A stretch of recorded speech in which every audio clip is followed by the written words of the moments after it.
Sí, estoy con audio. ¿No se escucha? Muy buenas tardes con todos. Sean bienvenidos a este webinar organizado por el Colegio de Abogados de Arequipa. Hoy día tenemos un invitado muy importante y un tema muy interesante. Pero antes de empezar, ustedes tienen unas indicaciones. Adelante, Erika. Muy buenas tardes con todos. Gracias, doctor, por el pase.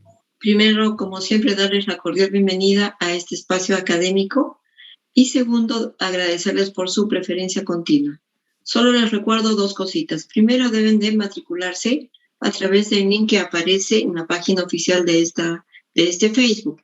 Solamente al costadito derecho de cada flyer publicitario notarán un link de acceso para que puedan matricularse al curso que deseen. Posteriormente, durante la transmisión en vivo, se les anclará en el chat de esta sala un link de asistencia que aparecerá en letras azules. Solo deben hacerle clic. Verificarán que les sale un cuadro de texto que dice consignar el número de su DNI. Al consignar el número de DNI, nuevamente deben de poner verificar y el sistema automáticamente los verifica y les da la confirmación de asistencia. ¿Sí? Si las personas que por alguna razón ingresaron sin matricularse, lamentablemente, no se les va a poder emitir la certificación correspondiente ni podrán tampoco confirmar su asistencia. Bien, entonces con toda la información le damos el pase nuevamente al doctor Uriel. Muchas gracias, doctor Uriel.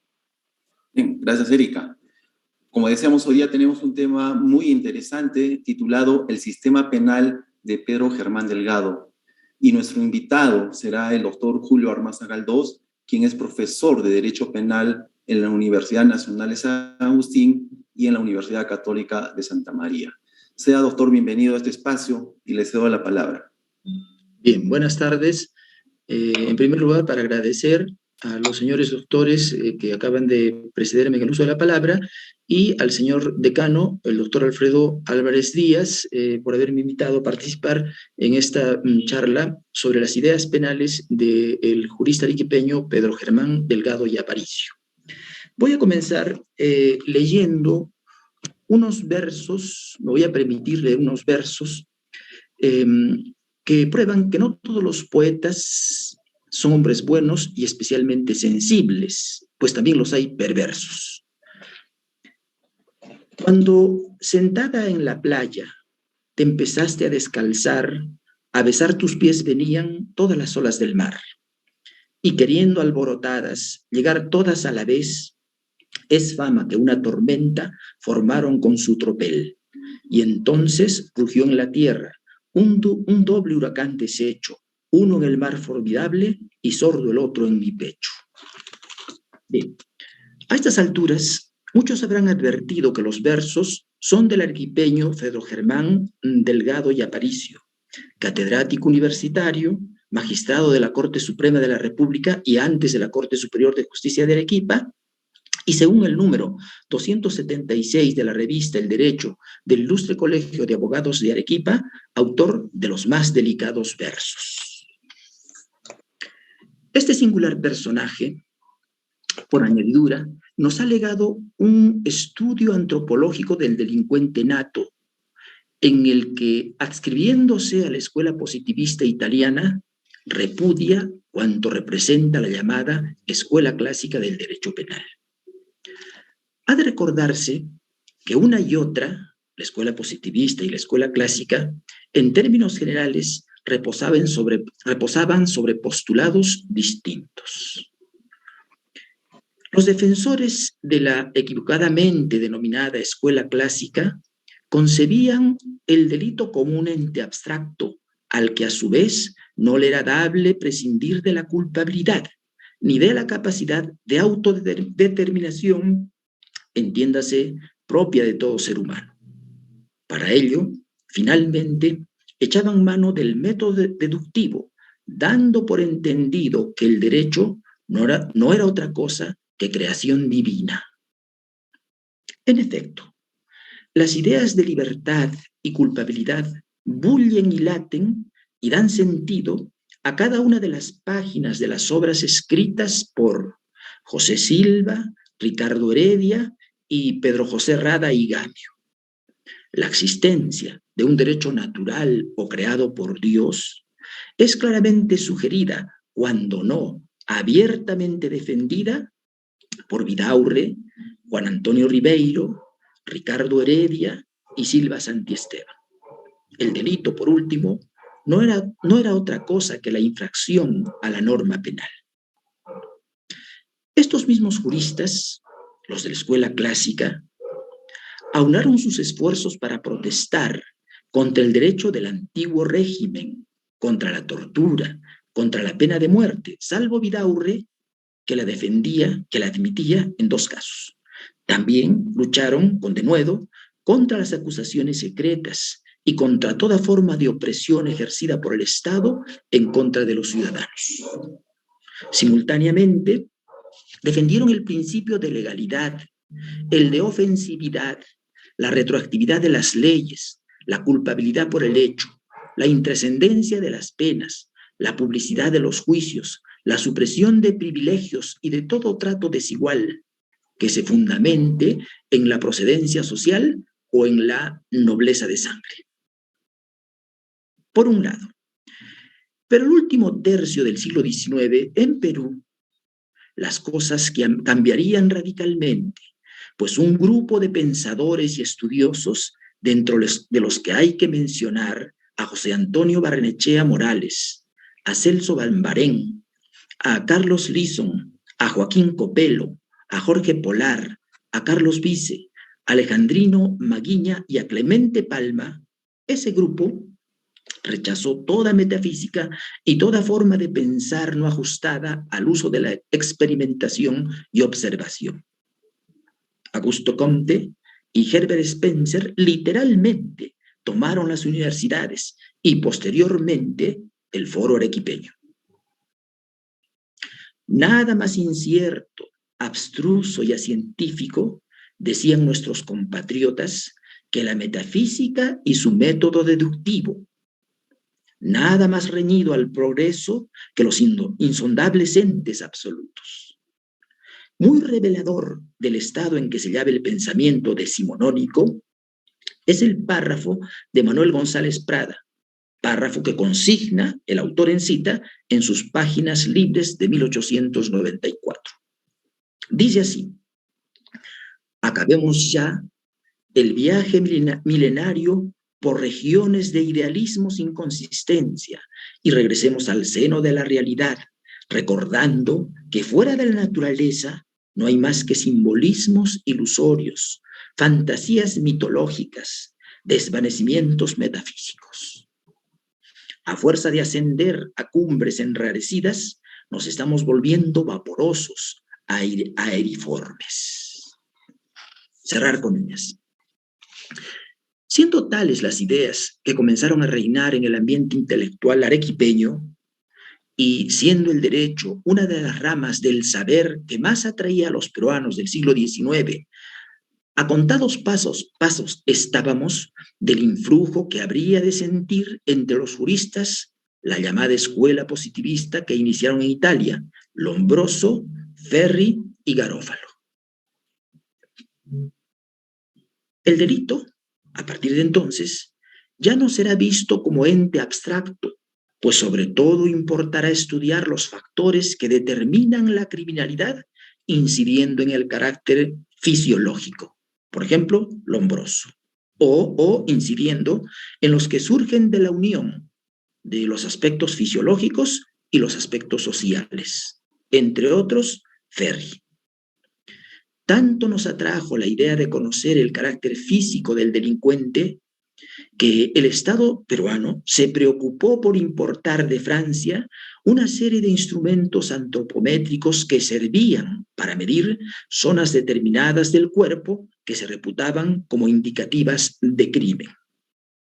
El antebrazo izquierdo, el dedo medio de la mano izquierda, el ancho de la cabeza, la longitud del pie izquierdo, la oreja, la estatura, la nariz, etc. Todo ello puede ser comprobado fácilmente por ustedes leyendo el Diario Judicial de Lima del 1 de junio de 1892, concretamente la página 2281, y además los expedientes de la época. La explicación que daban los penalistas frente a todo ello, eso de estar midiendo, etcétera, etcétera, ¿sí?, era que el delincuente, según comprobaciones efectuadas, portaba malformaciones congénitas, tenía apariencia poco o nada agradable, ellos dicen patibularia, dicen ellos, ¿ya? Era insensible, y acá viene lo más importante, era racialmente inferior. Como fuere, el autor de los delicados versos con los que hemos dado inicio a esta sesión de hoy hizo suyo el ideario de los positivistas italianos y se empeñó en escribir su infame Estudio antropológico del delincuente nato, que como juez esperamos no haya tenido ocasión de aplicar en el laboreo cotidiano jamás. Piensa Pedro Germán Delgado, enfeudando su pensamiento a la llamada o mal llamada audaz doctrina, él mismo dice es una audaz doctrina, ¿sí?, que los delincuentes son, y estamos siguiendo punto por punto su teoría, 1, congénitos, y 2, ocasionales. Centrando su estudio en torno a los primeros, a los delincuentes congénitos o natos, que se distinguen del resto por lo siguiente. A eso se dedica el derecho penal, a distinguir a estos delincuentes natos de los siguientes. ¿Cómo? Ya por tener el cráneo pequeño, romboidal o quilliforme, ya por el escaso desarrollo de la barba, ya, en fin, por los caninos disformes o las orejas de asa o en asa. No satisfecho con ello, sostiene que peculiar en el delincuente es su mandíbula, que en esencia es voluminosa y fuerte, en tanto que el maxilar superior acusa prognatismo. La mandíbula, en fin, lo hace proclive, dice, a la comisión de graves actos, pues inmediatamente después relaciona los instintos sanguinarios a la pesada mandíbula. El cerebro del delincuente, con el que acaso no tuvo ningún tipo de contacto, creemos, es liviano, con menos circunvoluciones y con un cerebelo grande. El pie prensil y su repulsiva fealdad lo hacen finalmente fácilmente reconocible. Pero como hay que decirlo todo, siempre que ajustemos nuestro discurso, claro, a cuanto realmente hizo el héroe arequipeño del que se nos solicitó hablar esta tarde, no sería lícito ocultar que estuvo convencido que el hombre delincuente era insensible al dolor. Era dado a portar tatuajes y terriblemente determinado por el medio, especialmente por los factores exógenos, ¿sí?, en el despliegue de sus actividades. Comillas, dice así: la temperatura, la tensión eléctrica atmosférica, cerrar comillas, sin más lo tornan, vuelve a citarlo, triste, excitable o alegre, cerrar comillas, según las circunstancias.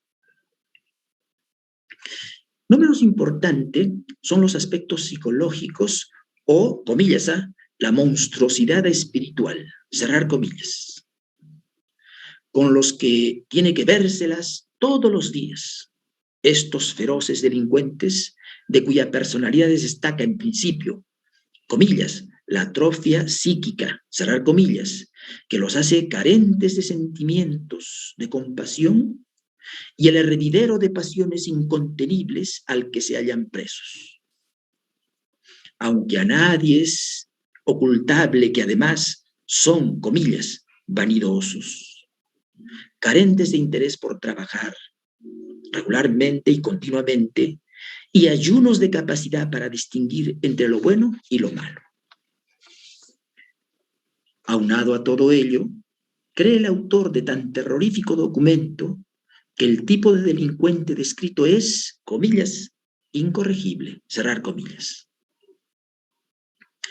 y uno entre muchos de su especie que vive en perpetua guerra con la sociedad. Eso es importante. Estos señores, esos delincuentes, son absolutamente incorregibles y viven en perpetua guerra. Nótese ese léxico bélico, ¿ya? Y viven en perpetua guerra con la sociedad. La presunta incorregibilidad, por un lado, conduce por sus propios pasos contados a la aplicación de la pena de muerte o a la cadena perpetua.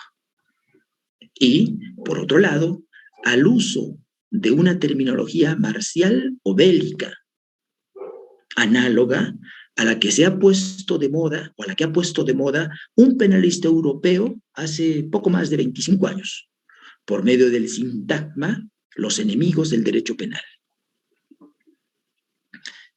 Como no podría ser de otra manera, nuestro personaje se inclinó a favor de la aplicación de medidas de seguridad, pero predelictivas, amparado en la castración. Eso de castración lo digo entre comillas porque es literal. Castración de ebrios consuetudinarios, o sea, personas que ni siquiera habían cometido delito. De ebrios consuetudinarios, aunque insistimos, no hubieran cometido delito alguno.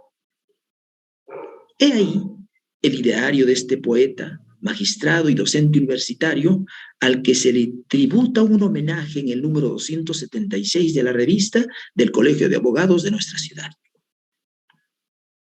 He ahí cómo, si no tenemos una sólida formación, nos dejamos conquistar por doctrinas foráneas que la moda traslada desde otras latitudes a nuestro país y que sin crítica alguna recibimos servilmente, como ocurrió con los conceptos de atavismo, peligrosidad, herencia criminal, delincuente nato, etcétera, etcétera.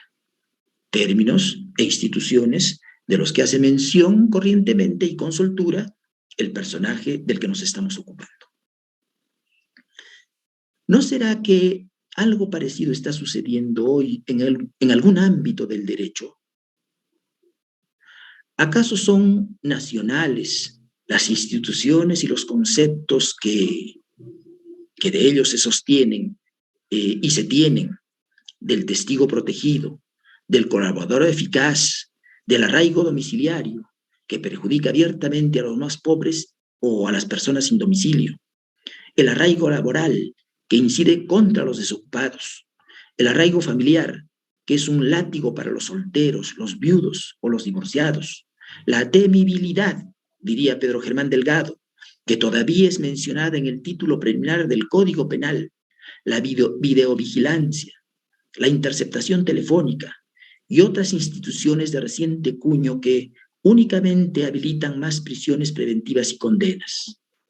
La actitud que estamos tomando frente al testigo protegido, Rivacoba diría, frente al delator, la persona que traiciona, el delator, en fin, eso es moralmente ético, por cierto, moralmente reprochable, perdón. La actitud que estamos tomando frente al testigo protegido, por poner un ejemplo, también va a ser analizada por la posteridad, como el día de hoy lo estamos haciendo, respecto de una obra que exactamente hace 69 años publicó el Colegio de Abogados de Arequipa en su más importante órgano de difusión.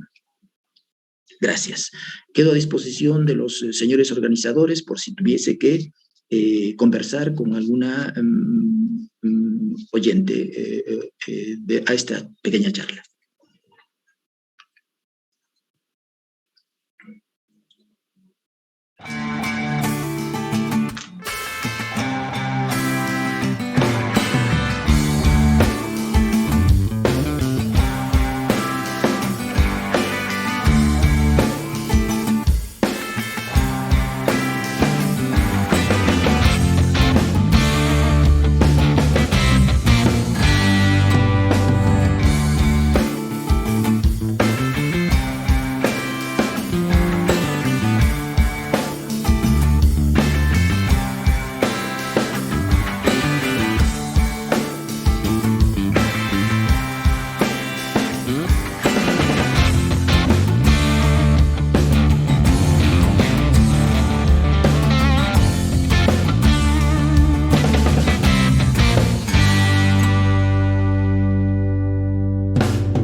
Ok.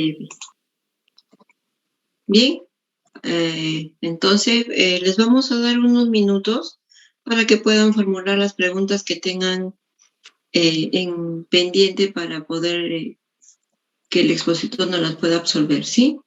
Pueden formularlas a través de la sección de comentarios en el chat de esta sala. Nosotros les vamos a dar lectura. Pueden proceder, por favor, a las preguntas que deseen.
Bien, nos llegó pregunta de David Beniguri.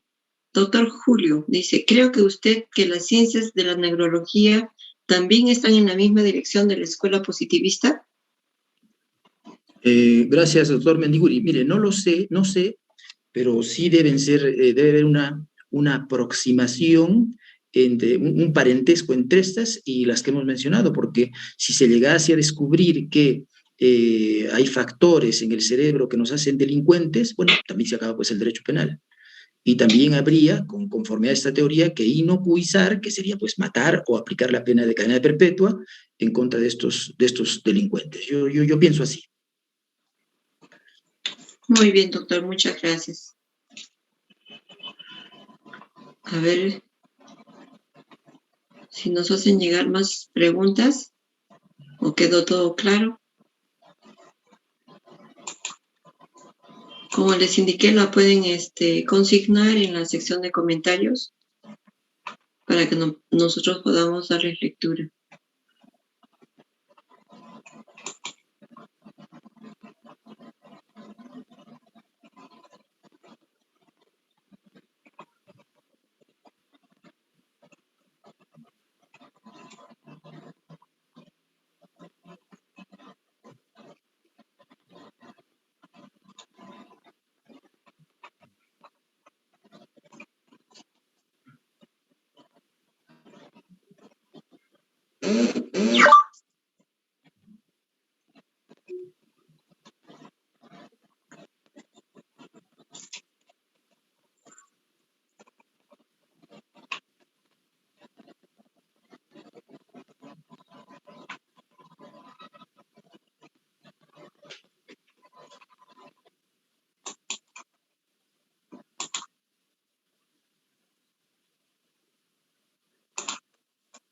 Doctor, quedó muy clara la exposición el día de hoy.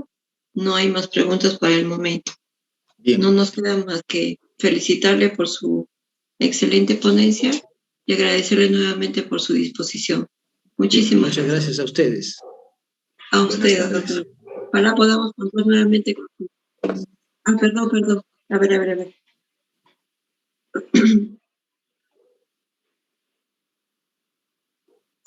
Hay una pregunta más. La doctora Daisa Litas dice, obviamente a mi humilde criterio, creo que el derecho penal ha ido evolucionando. Desde sus ideas que el delito nace de algún defecto físico, pero puede ser que este defecto ahora sea más social.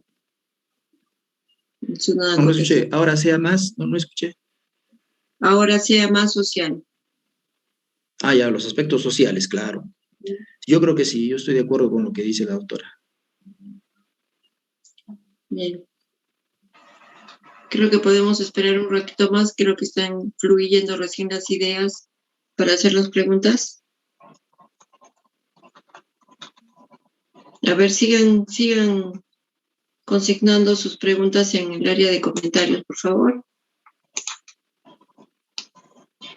A ver, el doctor Javier Calderón nos indica que no se puede registrar asistencia. Claro, como les he explicado al inicio, si no han hecho su inscripción, lamentablemente no pueden registrar asistencia el día de hoy.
Gracias por todo. Al contrario, doctor, muchísimas gracias a usted. Como le decía, ojalá podamos contar nuevamente con su participación. Ya, gracias. Un abrazo a todos. Hasta Gracias, luego. doctor. Igualmente, un gusto. Bien, como les indiqué, al inicio les hemos indicado, el link de asistencia ya está anclado en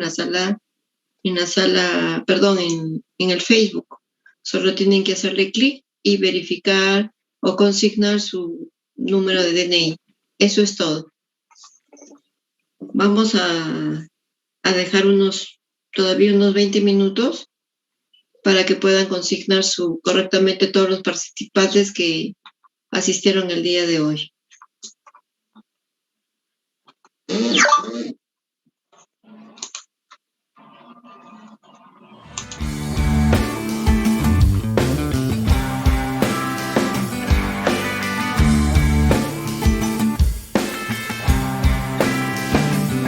Participación y nos encontramos el día de mañana a la misma hora y por el mismo canal. Muchas gracias y muy buenas tardes. Ingeniero, muchísimas gracias por su atención.